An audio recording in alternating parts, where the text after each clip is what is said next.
3 months after I gave my entire $600,000 retirement fund to save my son's company, I needed just $3,200 for cancer surgery. I called Michael from my kitchen in Franklin, Tennessee, with the hospital estimate lying open beside my coffee cup. He answered on the fourth ring. "Dad, I'm walking into a meeting. What's going on?" I told him the surgeon wanted to operate within 2 weeks. Medicare and my supplemental policy would cover most of it, but not the full deductible imaging fees and several charges the hospital required up front. There was a long pause. Then Michael sighed.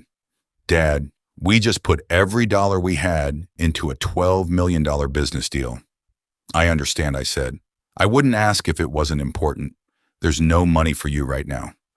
For a moment, I thought I had misheard him. 3 months earlier, Michael had sat in that same kitchen with his face in his hands. His company was about to miss payroll.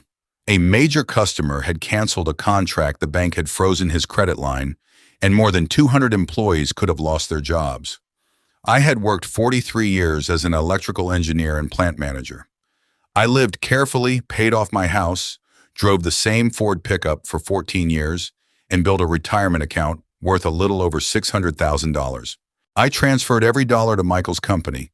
He had hugged me so tightly I could barely breathe.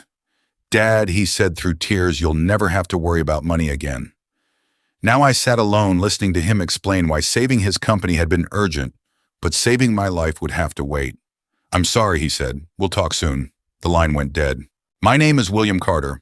I was 72 years old, widowed for 6 years, and until that morning I had believed I understood what kind of father I had been. I had raised 2 children. Michael was ambitious from the time he could walk. At 12, he sold lawn care services to half our neighborhood. At 16, he kept a notebook filled with business ideas. I taught him that success meant creating something useful and keeping your word. Emily was different. She never cared much about titles or corner offices. She loved photography, long road trips, national parks, community art projects, and the kind of work that paid modestly but left her with stories worth telling. Some relatives called her unrealistic. I never did. Whenever she worried that she was falling behind, I told her, "You don't have to live the life other people admire. You have to live one you can respect." For 10 years, she had done exactly that. She worked seasonal photography jobs, helped produce small documentaries, guided wilderness tours, and lived in a rented apartment outside Portland, Oregon. She was not wealthy, but she was brave, generous, and deeply alive. I had always been proud of both my children. That afternoon, sitting at my kitchen table, I began to wonder whether I had taught Michael how to build a business, but failed to teach him when business should come second. I did not call Emily. I knew she had little money and I refused to frighten her until I had another plan. But hospitals leave messages. So do doctors. By evening, she knew. At 11:40 the next morning, someone knocked on my front door. Emily stood there wearing jeans, an airport sweatshirt, and the same hiking boots she had owned for years. Her hair was tied back, and her eyes were swollen from crying. A small suitcase sat behind her.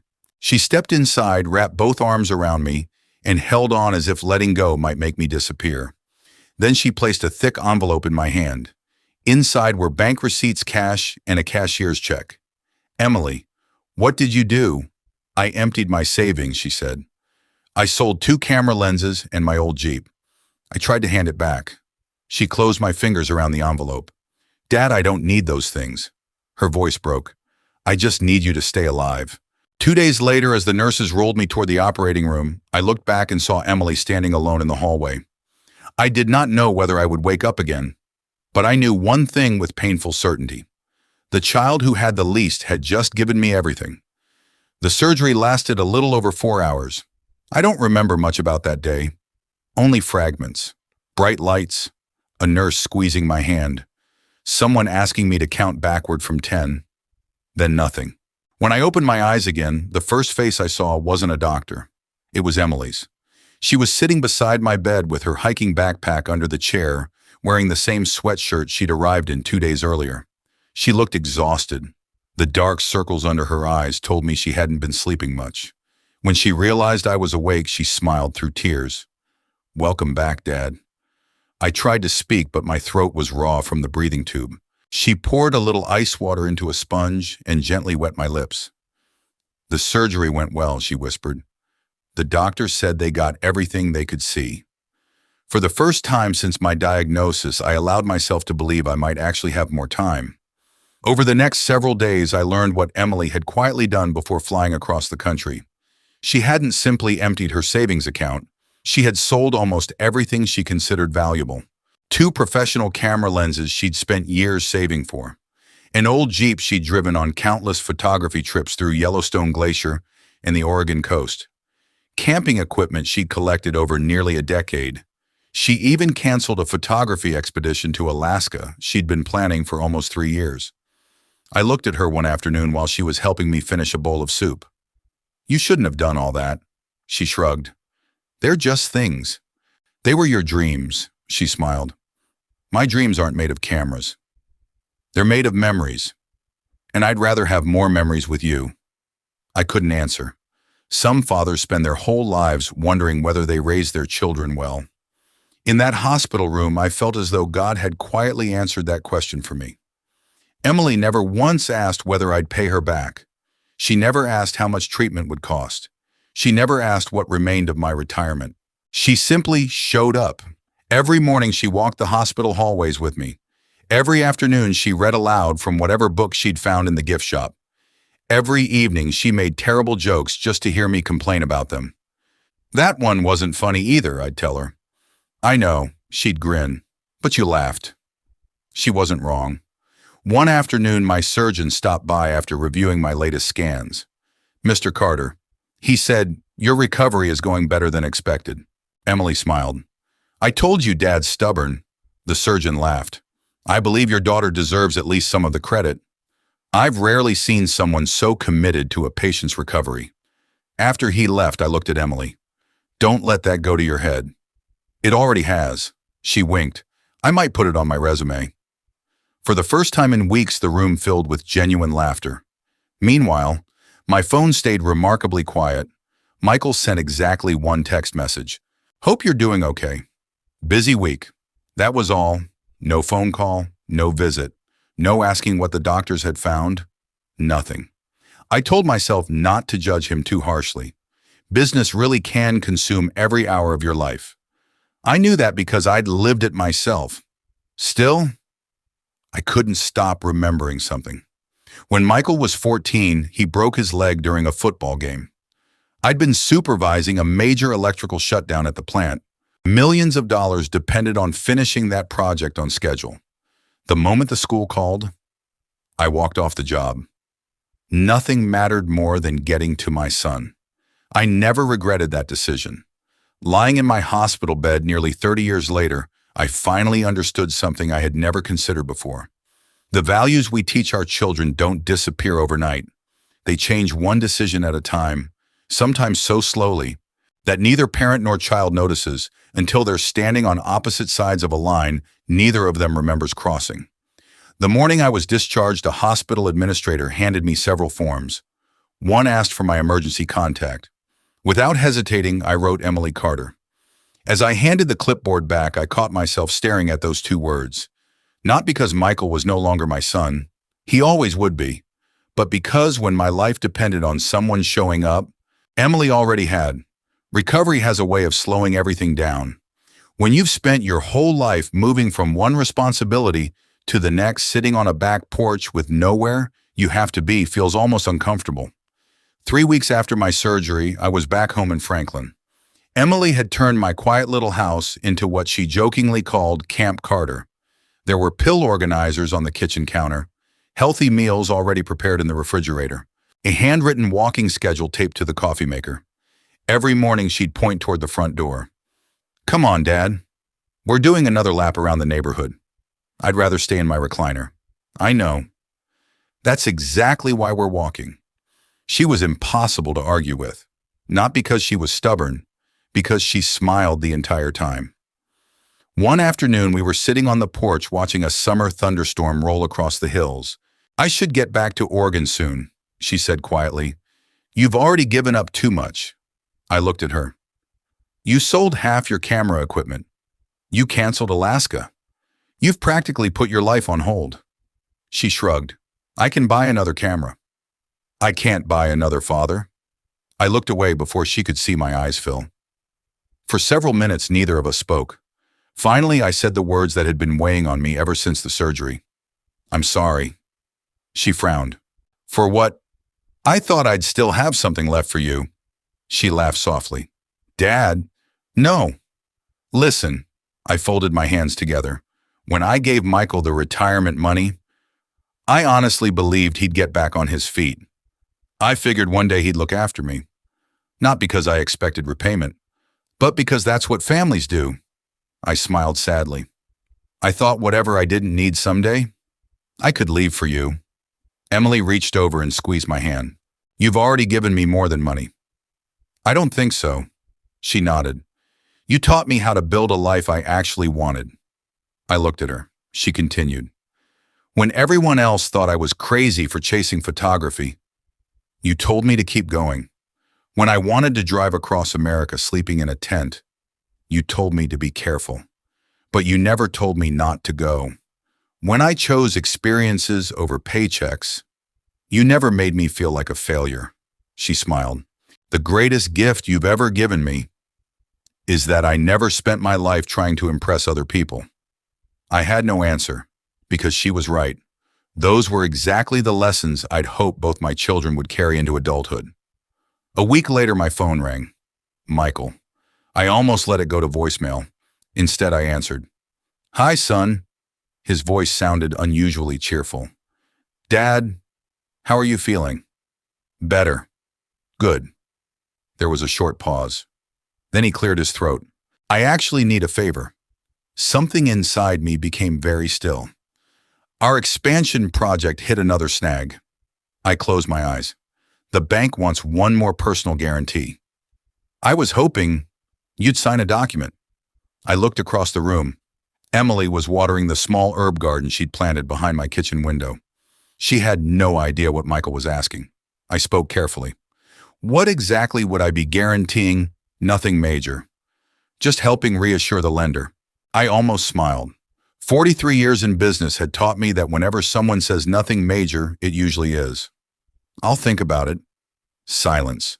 Finally, Michael laughed awkwardly. That's all. That's all. We ended the call politely. No argument, no raised voices, just quiet. After dinner, I sat alone on the porch long after sunset. I wasn't angry. That surprised me. 3 months earlier, I probably would have been. Now, I mostly felt tired. Not physically, spiritually. For the first time in my life, I realized Michael and I were no longer walking toward the same destination. He measured success by growth acquisitions and market share.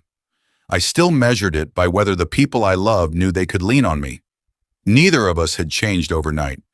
We had simply been making different choices for so many years that we had slowly become strangers without noticing. Emily stepped outside carrying 2 mugs of tea. You okay? I nodded. Then after a long silence, I looked at her. Would you help me find someplace new to live? She blinked. You mean closer to me? I think it's time. Not because I wanted to run away from Michael, not because I wanted to punish him, but because sometimes the kindest thing a father can do is stop standing between his son and the consequences of the man he's becoming. Emily didn't try to talk me out of it. That was one of the things I loved most about my daughter. She understood the difference between giving advice and respecting a decision. Instead, she asked one simple question. Are you running away from Michael? I shook my head. No. Then why? I looked across my backyard. The maple tree I'd planted the year Michael was born stood nearly 40 feet tall now. The swing I'd built for both kids still hung from one branch weathered by decades of Tennessee summers. Every corner of that yard held a memory. I think I've spent too many years living as the emergency contact in everyone else's life. Emily smiled gently. And now, I'd like to learn what retirement was supposed to feel like. For the first time since my wife Margaret passed away 6 years earlier, that didn't sound selfish. It sounded healthy. Emily found a small cottage outside Bend, Oregon. It overlooked a quiet lake surrounded by pine trees and hiking trails. The nearest grocery store was 15 minutes away. The nearest traffic jam was probably 200 miles away. It was perfect. We don't have to rush, Emily said. I know, but I want to. Over the next month, we packed my house one room at a time. Every object carried a story. Michael's Little League trophies, Emily's first camera, Margaret's recipe cards, old camping gear, boxes of Christmas ornaments. Some things we donated, some things we kept, some things were simply too precious to throw away. One afternoon, I stood in the garage staring at my old toolbox. Michael had built his first birdhouse with those tools. Emily had used the same workbench to learn how to repair tripods before photography trips. I realized something. The tools had never cared which child held them. Only I had worried whether I'd given enough to each. The day before we left, Michael stopped by unexpectedly. He was wearing an expensive tailored suit and talking into a wireless headset as he walked through the front door. "Give me 5 minutes," he told someone before ending the call. He looked around at the moving boxes. "You're really doing this?" "I am." I thought maybe Emily was overreacting. I smiled. Emily rarely overreacts. He shoved his hands into his pockets. "You could have talked to me first." I tried. He looked down. Neither of us mentioned the hospital. Neither of us mentioned the phone call. Some silences are too crowded for words. Finally, he spoke. "Oregon's a long way." "It is." "So, how often are you coming back?" "I don't know." He nodded once. "I've been busy." "I know." "I would have visited more." "I know." "You believe me." "I believe you were busy." He seemed relieved by my answer. I wasn't sure he understood it. Before leaving, he hugged me. It was brief, awkward, different from the hug he'd given me 3 months earlier after I transferred $600,000 into his company account. As he reached the driveway, he turned back. "Call me if you need anything." "I will." It wasn't a lie. I simply didn't know whether I ever would.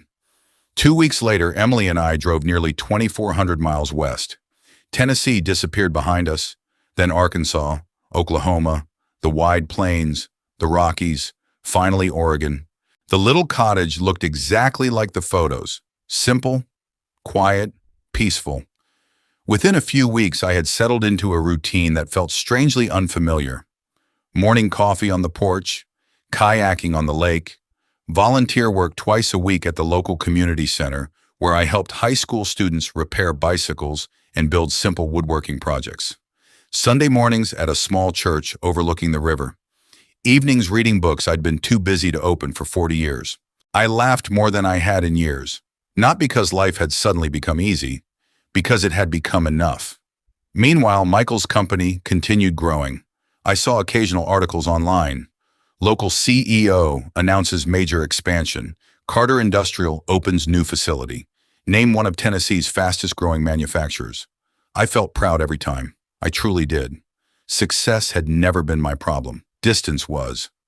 Every Sunday evening, Michael called. The conversations became almost identical. "Hey, Dad." "Hi, son. How are you?" "I'm good." "Everything okay?" "It is." "Good. You take care." "You too." 30 seconds. Sometimes less. One rainy afternoon, Emily walked into the kitchen holding my phone. "Dad." "It's Michael," I answered. He sounded unusually tired. "Dad?" There was a long silence. Then he whispered, "I don't really know who else to call." "Dad?" His voice was different, not confident, not hurried, just tired. "I don't really know who else to call." I leaned back in my chair and looked out across the lake. The rain had turned the water into thousands of tiny silver circles. For a brief moment, I wasn't 72 years old. I was 42 again, listening to a frightened little boy who had just crashed his bicycle and didn't know how to fix it. "What happened?" I asked. There was a long silence. "Our acquisition, it fell apart." I didn't interrupt. "The financing went through, but one of the partners backed out after due diligence." He let out a slow breath. "We've already committed to expanding. Now cash flow is tighter than it's ever been." I listened quietly. 3 months earlier, I would have started asking questions. "How much do you need? What's the deadline? Who do I need to call?" Instead, I simply said, "I'm sorry you're going through that." Another silence. Then Michael laughed softly. "I thought you'd tell me what to do." So did I. He didn't know how to answer that. Neither did I. After another minute or two, we talked about the weather, his children, Emily. Then we hung up. When I placed the phone on the table, I realized something had changed. Not in him, in me. For the first time in my life, I hadn't tried to solve my son's problem. That evening, Emily found me sitting on the dock. "You've been out here a while." Michael called. She nodded but didn't ask what he'd said. She had learned long ago that people eventually tell you what matters when they're ready. Finally, I spoke. He sounded scared. Was he asking for money? No. She smiled. That's something, I smiled back. It is. A week later, another article appeared online. Carter Industrial Delays Expansion Project. Nothing dramatic.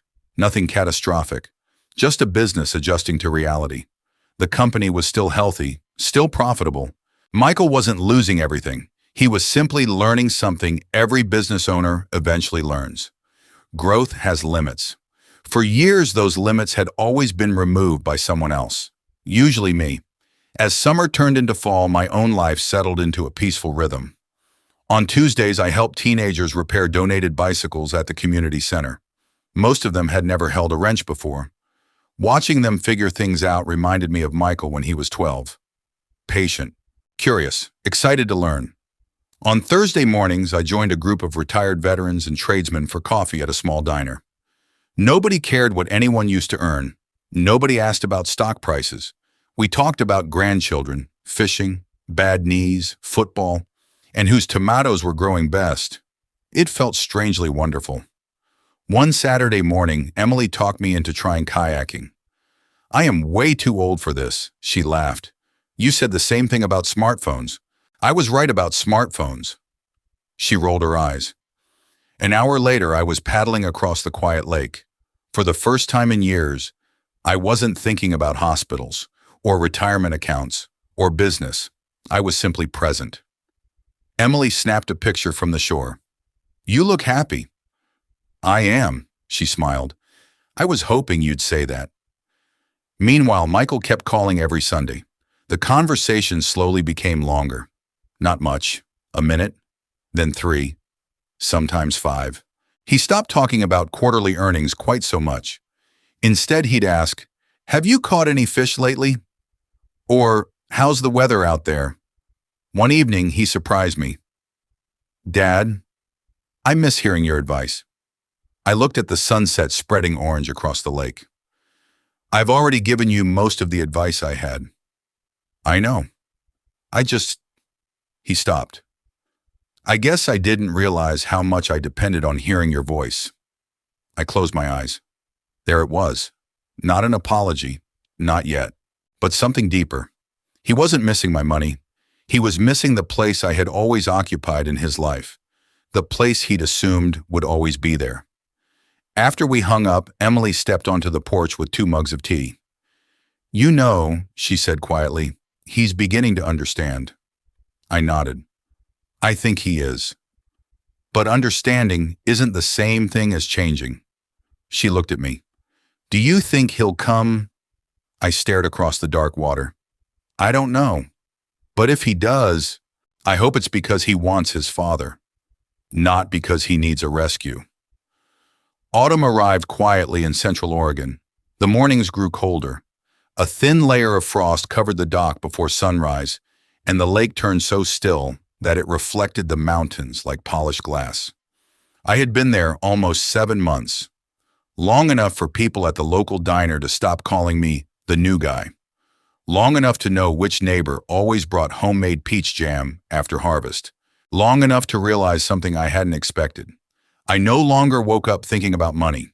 I woke up thinking about whether the trout would be biting, whether Emily and I should drive into the Cascades before the first snowfall, whether the kids at the community workshop had finished the picnic tables we'd been building.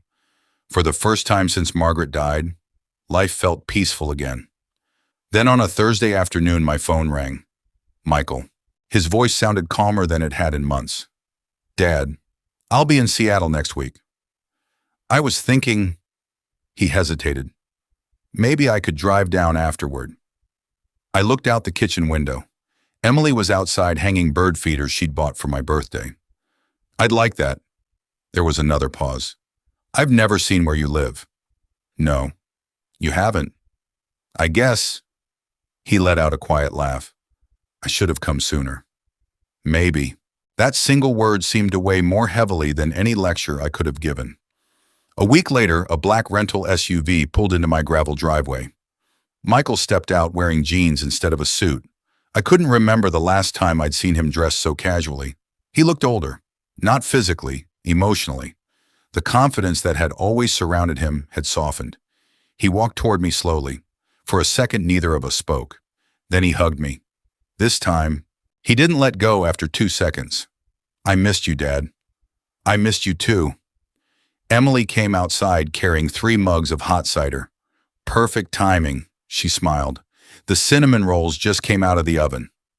The 3 of us sat on the porch overlooking the lake. The conversation was awkward at first.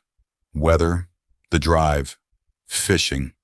Emily's latest photography project documenting wildfire recovery across Oregon. Eventually, Michael looked around. I never pictured you living somewhere like this. I smiled. I didn't either. You seem... He searched for the right word. Happy. I am. He nodded slowly. I'm glad. There was no jealousy in his voice, only surprise. After lunch, Emily excused herself to photograph an old covered bridge a few miles away. I'll give you boys a couple of hours. The moment her car disappeared down the road, Michael turned toward me. I owe you an apology. I stayed quiet. He continued. I've replayed that phone call 1,000 times. The one after your diagnosis. I kept telling myself I didn't have the money. He swallowed hard. But that's not really true. I looked at him. We had options. I just didn't want to slow the deal down. The words hung in the air between us. Honest, painful. I convinced myself the surgery could wait a week. Then another week. I kept thinking, if I closed the deal first, I'd make everything right afterward. He looked down at his hands. But people aren't business projects. No, I said quietly. They aren't.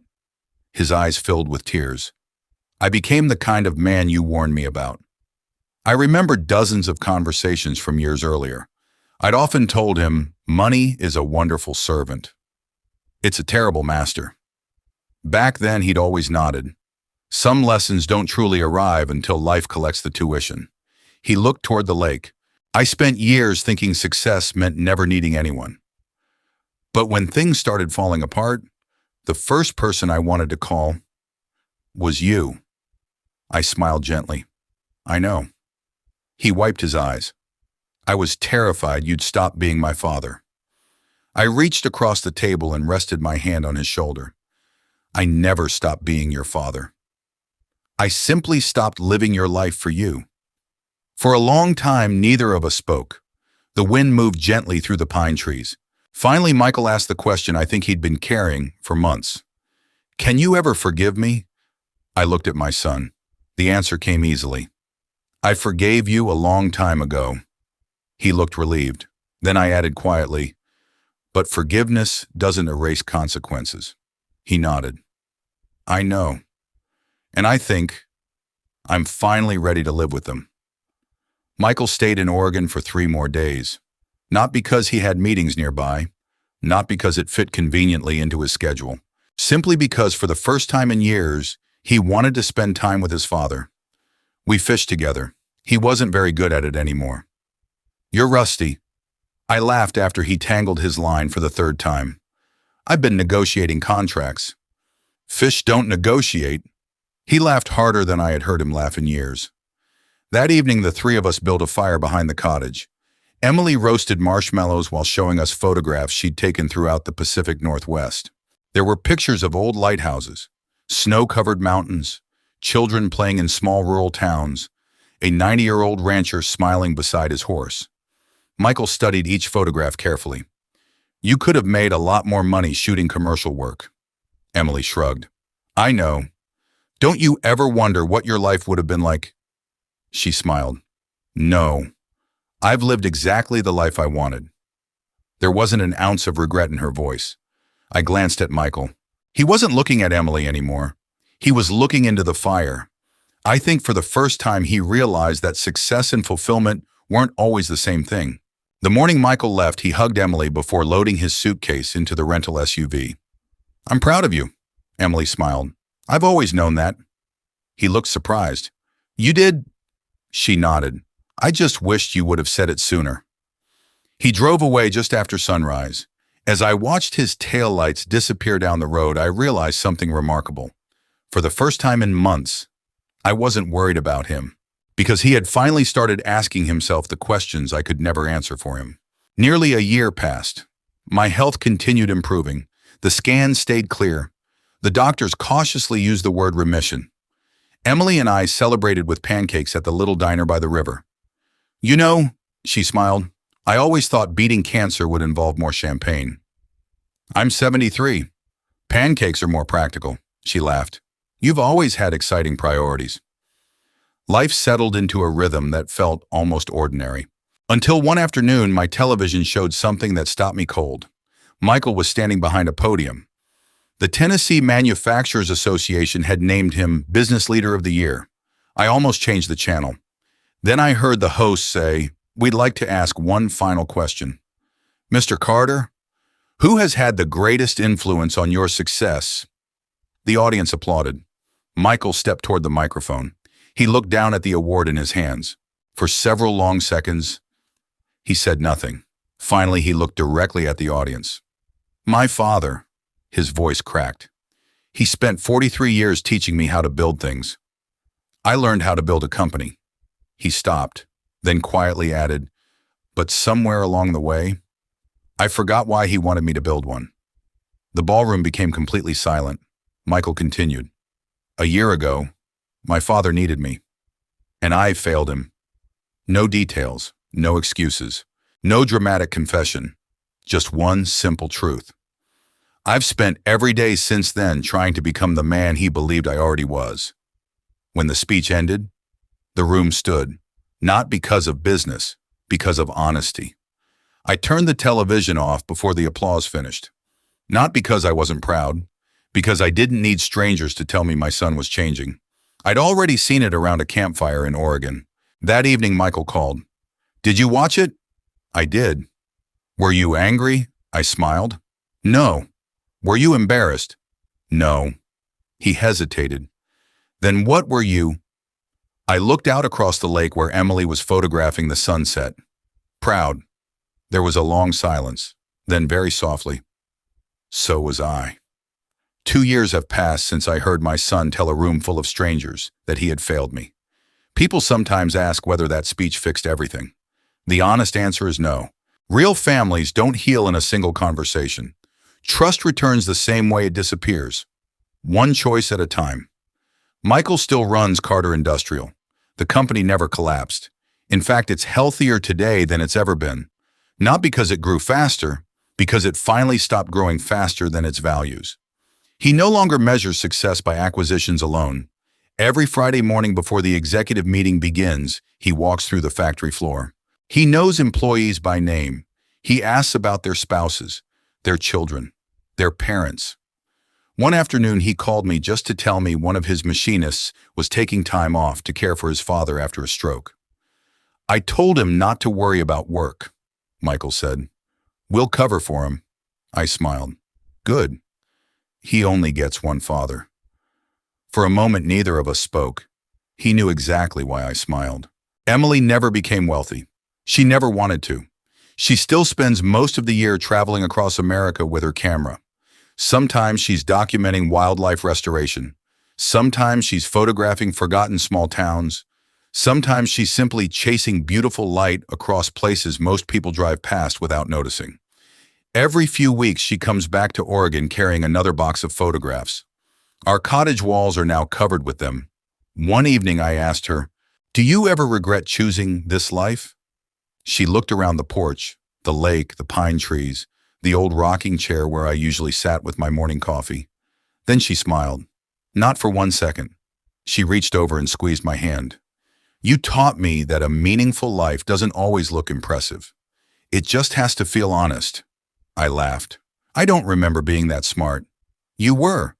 You just didn't know you were teaching. A few months after my 74th birthday, I asked Emily to bring me the envelope she'd given me on the day of my surgery. She had kept it all this time.